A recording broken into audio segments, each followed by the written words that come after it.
और अब बात उपराष्ट्रपति चुनाव की, जिसे लेकर सियासत पूरी तरह हाई है। सत्ता पक्ष और विपक्ष के उम्मीदवार चुनावी मैदान में हैं। एनडीए उम्मीदवार सीपी राधाकृष्णन और विपक्ष के उम्मीदवार बी सुदर्शन रेड्डी ने नामांकन दाखिल कर दिया है। हालांकि सियासी गणित को आप देखेंगे तो सत्ता पक्ष के उम्मीदवार की जीत आसान मानी जा रही है।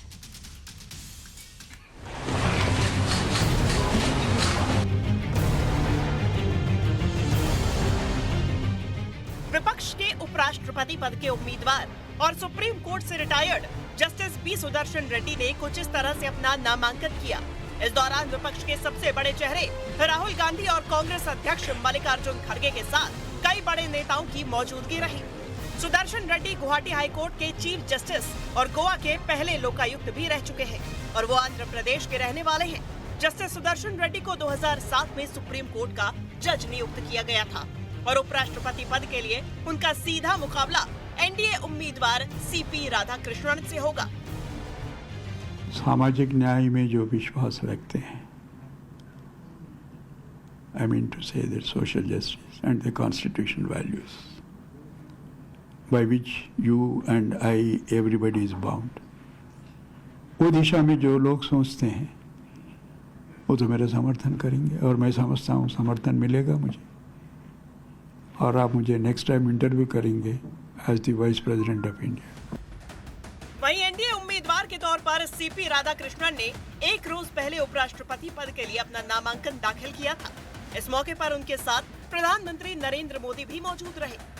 सीपी राधाकृष्णन के नामांकन दाखिल के दौरान बीजेपी अध्यक्ष जेपी नड्डा, रक्षा मंत्री राजनाथ सिंह और गृह मंत्री अमित शाह के अलावा केंद्रीय मंत्री नितिन गडकरी, किरेन रिजिजू और एनडीए के कई बड़े नेता भी मौजूद थे। सीपी राधाकृष्णन की तरफ से कुल 4 सेट नॉमिनेशन फाइल किया गया, जिसमें पहले सेट में मुख्य प्रस्तावक के रूप में प्रधानमंत्री नरेंद्र मोदी के हस्ताक्षर हैं। इस प्रक्रिया में मतदाता वरीयता क्रम में उम्मीदवारों को रैंक करते हैं। निर्वाचक मंडल में लोकसभा के निर्वाचित सदस्य, राज्यसभा के निर्वाचित और मनोनीत सदस्य शामिल रहते हैं। उपराष्ट्रपति चुनाव गोपनीयता मतदाता प्रणाली के तहत किया जाता है। यह अनुपातिक प्रतिनिधित्व प्रणाली के आधार पर होता है।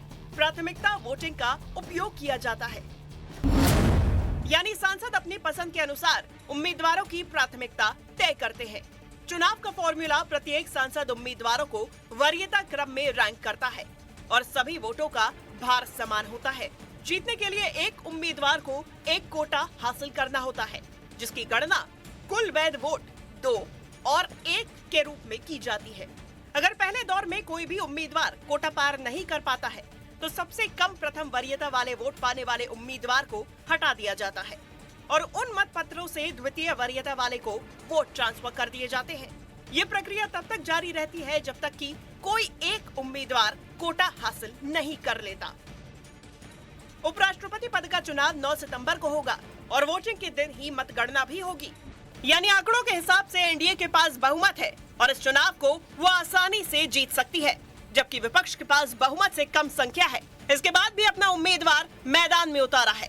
इस चुनाव के जरिए विपक्ष ये संदेश देना चाहती है कि वो हर हाल में लड़ेगी। इधर दिल्ली की सीएम रेखा गुप्ता की सुरक्षा अब बढ़ा दी गई है। उनकी सुरक्षा का जिम्मा सीआरपीएफ ने संभाल लिया है। सीएम रेखा गुप्ता को जेड श्रेणी में सीआरपीएफ का सिक्योरिटी कवर दिया गया है। दरअसल हमले से पहले दिल्ली मुख्यमंत्री की सुरक्षा दिल्ली पुलिस के ही पास थी।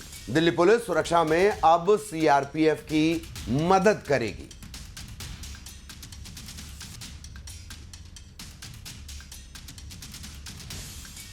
तो दिल्ली की सीएम रेखा गुप्ता, जिस तरह का घटनाक्रम रहा, उनके ऊपर हमला हुआ था जनसुनवाई के दौरान, और उसके बाद अब उनकी सुरक्षा बढ़ा दी गई है। जेड सिक्योरिटी उन्हें मिलेगी, मतलब सीआरपीएफ सुरक्षा करेगी और सेकंड लेयर में, बाहर की लेयर में दिल्ली पुलिस रहेगी।